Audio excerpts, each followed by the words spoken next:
नमस्कार मित्रांनो, stock market Marathi आपल्या यूट्यूब चॅनलवरती मी भूषण आपल्या सर्वांचं पुन्हा एका नवीन व्हिडिओ स्वागत करतो। चला मित्रांनो, बघूया आज मार्केटने काय परफॉर्म केले आणि उद्यासाठी मार्केटची इम्पॉर्टंट लेवल काय काय। मित्रांनो, या ठिकाणी मी बँक निफ्टीचा आपल्यासाठी चार्ट लावलेला आहे। वन डेचा या ठिकाणी टाइम फ्रेम आहे। जवळजवळ बघू शकता 46,333 ची आपल्याला क्लोजिंग मिळालेली आहे। लास्ट डे ची जी आपली क्लोजिंग होती त्या क्लोजिंग पासून आपण जवळजवळ या ठिकाणी 300 पॉईंट इथं मायनस मध्ये क्लोज करून आता जी फायनल क्लोजिंग आपल्याला मिळालेली 250 पॉईंट आपल्याला निगेटिव्ह मध्ये आपण क्लोज झालेले आहे। जे आपले इम्पॉर्टंट लेवल होतं मित्रांनो 46,500 हा लेवल मार्केटने इथं डिसायसिव्हली ब्रेक करताना आपल्याला दिसतोय। आता 2 ते 3 महत्त्वाची गोष्टी मी सांगणार आहे उद्याची जी आपली बँक निफ्टीची एक्सपायरी त्यासाठी। तर व्हिडिओ आपण क्लिअरफुल बघा। आपल्याला फक्त चार्ट ट्रेडिंग वरती लक्ष द्यायचं। या ठिकाणी आपण बघू शकता हा एक पॅच आहे मित्रांनो। या पॅच मध्ये आपली जी मूव्हिंग ॲव्हरेज होती ही 30 ही 40 आणि 50 ची मूव्हिंग ॲव्हरेज आहे जी मी फॉलो करत असतो।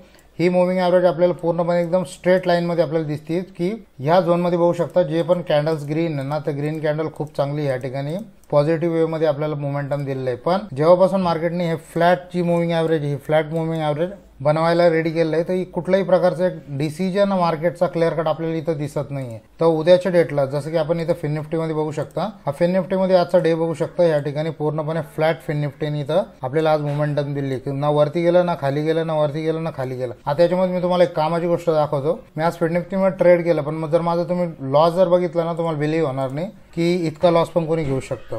हे बघा माझा लॉस बघा किती लॉस 750 रुपये बस। आणि ट्रेड किती आहे?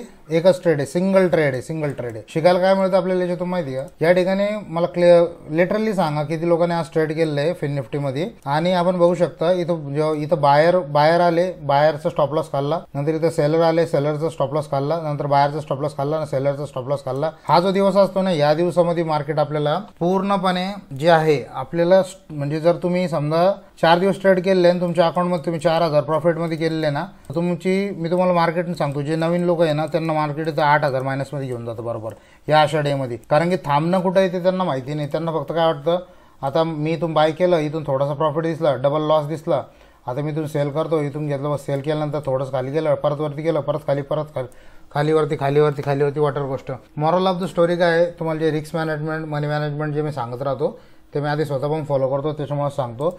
या ठिकाणी तुम्ही इमॅजिन करू शकता लिटरली दिवसभर मार्केटला बघत होतो तरी पण फक्त एक लॉस घेतला आणि त्यानंतर त्याच्यावरती शांत बसलो मी आपल्यासाठी। ठीक आहे, तर उद्याच्या डेटमध्ये आपली जी बँक निफ्टी आहे, बँक निफ्टीवरती आपल्याला एक लेवल देतो मी, त्या लेवलवरती आपल्याला लक्ष ठेवायचं। डेली टाइम फ्रेम वरतीच देईन आपल्याला। जोपर्यंत हा आपला लो जो आहे ना, हा लो आपल्यासाठी इम्पॉर्टंट आहे। जो 46,000चा लेवल आहे, या लेवलवरती मार्केट एक सपोर्ट घेऊ शकतो। ह्या रेंज पर्यंत आपल्याला इथं वेट करणं आहे। 300 पॉईंटचा लेवल आहे, ह्या ठिकाणी जर आपल्याला एक रिव्हर्सल पॅटर्न भेटतोय तर त्या रिव्हर्सल पॅटर्नवरती आपण ट्रेड करू शकता, कारण इथं सपोर्ट खूप चांगला आहे 46,000चा। फर्स्ट टाइम मार्केट इथं येते इतक्या लॉंग जर्नी नंतर, तर या लेवलवरती आपल्याला लक्ष ठेवणं गरजेचं आहे ऑन डेली टाइम फ्रेम। जोपर्यंत मी इतक्या दिवसापासून जे सांगतोय तुम्हाला 47,000चा जो लेवल आहे, 47,000च्या लेवलवरती आपल्याला जोपर्यंत मार्केट इथं डिसायसिव्हली ब्रेक करत नाही तोपर्यंत बाहेरची इथे इंटरेस्ट येणार नाही, फ्रेश बाहेर इथे ऍक्टिव्ह होणार नाही। त्या गोष्टीकडे आपल्याला लक्ष ठेवायचं आहे। 15 मिनिटावरती पण आपल्यासाठी सेम ती गोष्ट अवेलेबल आहे। जर हा एक छोटासा आपला रेंज जो आहे 46,250 या रेंजवरती जर थोडासा ब्रेकआउट दिसतोय आपल्याला टाइम स्पेंड करून, तर आपण या ठिकाणी 46,000च्या लेवलसाठी 250 पॉईंटसाठी बसू शकता। स्टॉप लॉस तुमचा हाच रेंज 46,000 450चा आपला स्टॉप लॉस लेवल राहील हा। याला शॉर्टिंगसाठी तुम्ही प्लॅन करू शकता। बाईंगसाठी जोपर्यंत ह्या ठिकाणी 46,000 750 47,000 ह्या लेवल जोपर्यंत क्रॉस करत नाही, बाईंगसाठी मी इंटरेस्टेड नाही आहे। तर आपण या दोन तीन गोष्टी आपण फक्त 46,000चा लेवल लक्षात ठेवा, या लेवलवरती रिव्हर्सल याचे चान्सेस जास्त आहे। ऑन अदर हँड या ठिकाणी निफ्टी 50चा चार्ट लावलेला आहे, वन डेचा या ठिकाणी टाइम फ्रेम आहे। 21,810ची आपल्याला रेंज या ठिकाणी भेटती। या रेंज म्हणजे फायनल क्लोजिंग आपल्याला मिळालेली आहे। जवळजवळ लास्ट डेची जी क्लोजिंग होती त्या क्लोजिंग पासून आपण या ठिकाणी एक 250 ते 260 पॉईंट या ठिकाणी नेगेटिव्ह मध्ये क्लोज केलेलं आहे। आता एक आपल्यासाठी महत्त्वाचं लेवल आहे की आता मार्केटसाठी जे नेक्स्ट लेवल येतील 21,500 निफ्टीसाठी लेवल येतील, या लेवलवरती आपल्याला लक्ष ठेवणं गरजेचं आहे। कारण या ठिकाणी एक सेलरसाठी जो आहे ना, हे एक टार्गेट राहील की त्यांना 21,500 पर्यंत मार्केटला घेऊन यायचं तोपर्यंत राहील। आणि हे जे 3 दिवसाचा जो हाय पॉईंट आहे जो की येतोय आपला, याला मी लेवल प्लॉट करतो जस्ट अ मिनिट, 22,200चा हा 22,200चा जो रेंज जो आहे ना, तो एक आपल्यासाठी रेजिस्टन्स पॉईंट राहील। मार्केट जोपर्यंत ह्या लेवलला इथं टच करून वरती साईडला होल्ड करत नाही तोपर्यंत 22,500ची आपल्याला रेंज येणार नाही। म्हणजे बाहेर जे ते मेनली तर ॲक्टिवेट होणार नाही, तेवढं त्यांचं फ्रेश बाहेर तिथं येणार नाही. हा जो झोन आहे मार्केटचा, एक छोटा टार्गेट आणि छोट्या स्टॉपलॉससाठी तुम्ही ट्रेड करू शकता. तर याच्यामध्ये एक 15 मिनिटाचा टाइम फ्रेमवरती मी घेऊन चालतो, म्हणजे उद्याच्या डेटला आपल्याला कसं काम करायचं आहे निफ्टीमध्ये ते आपल्याला सांगते. सेम हा जो पॅच आहे, हा पॅच जसं की ब्रेकआउट झाला 800चा, तर 790 नंतर एक मोमेंटम येऊ शकतो जो आपल्याला 50 ते 60 पॉईंट आपल्याला वन वे मध्ये देऊ शकतो. तर याला आपण 700 पर्यंतचे टार्गेट आपण फर्स्ट अटेम्प्ट मध्ये घेऊ शकता.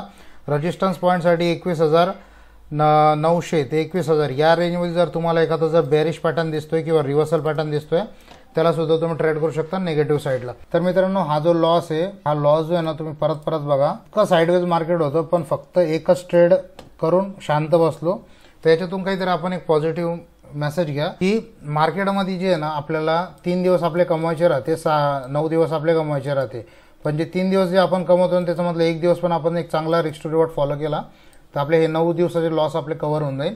एक मिनिमम स्ट्रॅटेजी जर तुम्ही या ठिकाणी यूज करताय, तुम्हाला तुमचा जो लॉस आहे तो लॉस कंट्रोलमध्ये ठेवायचा आहे, आणि जे विनिंग प्रॉबिलिटी ते तुम्हाला हायर हाय इथं घेऊन जायचं आहे. म्हणजे बरेचसे ट्रेडर मी बघतो की जेव्हा लॉस होतो ना, तेव्हा लॉस खूप चांगलं घेतात ते, पण जेव्हा मार्केट ट्रेडमध्ये चालायला लागतं तर ऑप्शनमध्ये 10 पॉईंट 20 पॉईंटच त्यांना खूप होऊन जाते. तसं करू नका. ह्या गोष्टी तुम्ही लक्ष ठेवा. रिस्क मॅनेजमेंट, मनी मॅनेजमेंट फॉलो करा. तर मित्रांनो, हा होता आजचा व्हिडिओ. आय होप आपल्याला व्हिडिओ आवडला असेल. व्हिडिओ लाईक करा, चॅनलला सबस्क्राईब करा. काही प्रतिक्रिया असेल कमेंट बॉक्समध्ये देऊ शकता. थोडंसं शेअर करा चॅनलला. आपल्या सपोर्टची गरज आहे. मी भेटतो पुन्हा एका नवीन व्हिडिओमध्ये. तोपर्यंत thank you so much. Happy trading. जय महाराष्ट्र.